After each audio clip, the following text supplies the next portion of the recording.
Alright, so 5 minute orbit. I see a stream that is titled Streaming for Later Analysis. I cannot help but give some analysis. I do not understand what Emuner is doing here.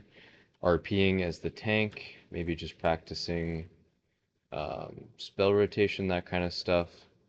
I would recommend using Recklessness on this fight as the main tank if that's the goal. But Tiggle's very good, I would imagine pop buffs very clearly was the main tank there.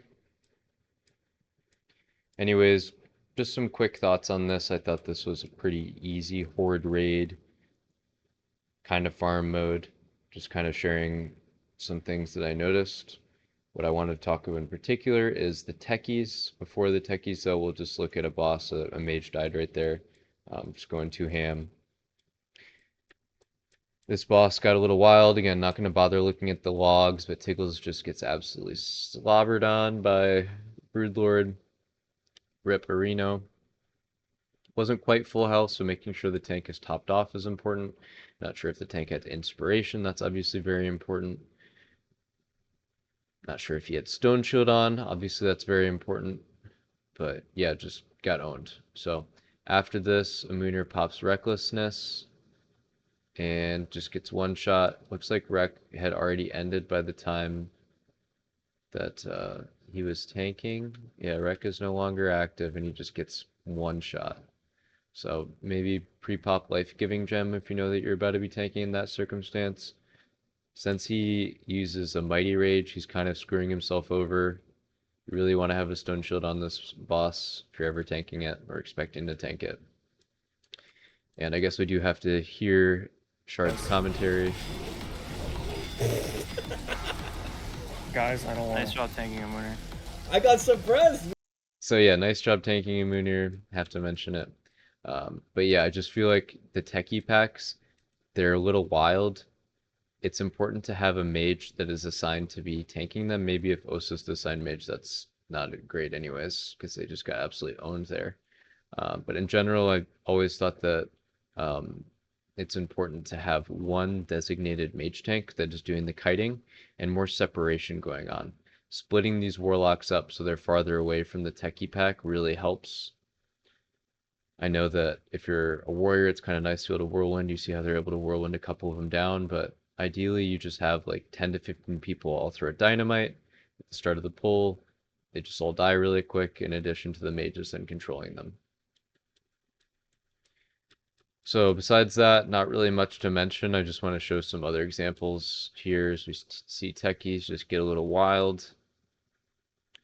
So again, I just don't feel like there's enough separation that's happening, and techies are just passively getting pulled in, and it gets really scary. Very scary pulls. Ripperino. More separation, pulling the mobs farther back will really relieve the stress on the healers in those situations. So you're going to see it again upcoming here. I think on this one, Shard just has a rough time with being polymorphed for a long time, if I remember right.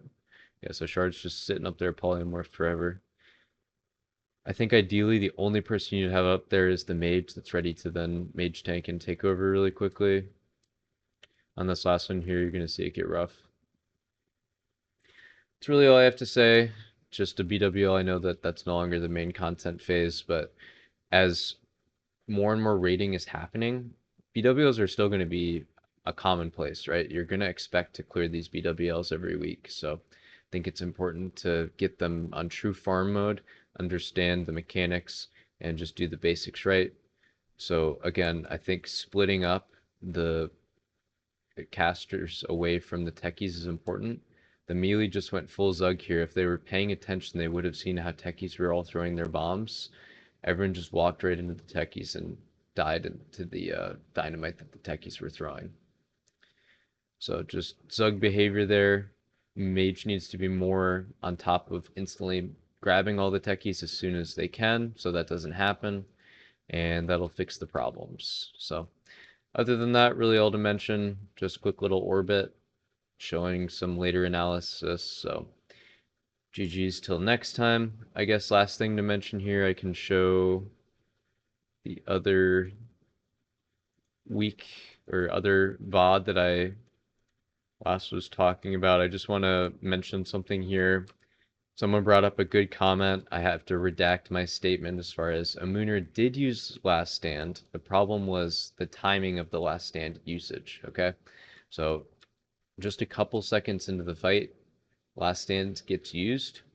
So his health dips a couple times. I understand wanting to use defensive, but the problem is at the end of the fight when you need to have that higher health pool, Last Stand runs out and isn't active. So that kind of snap of reduced health at the end was a little bit of a death sentence.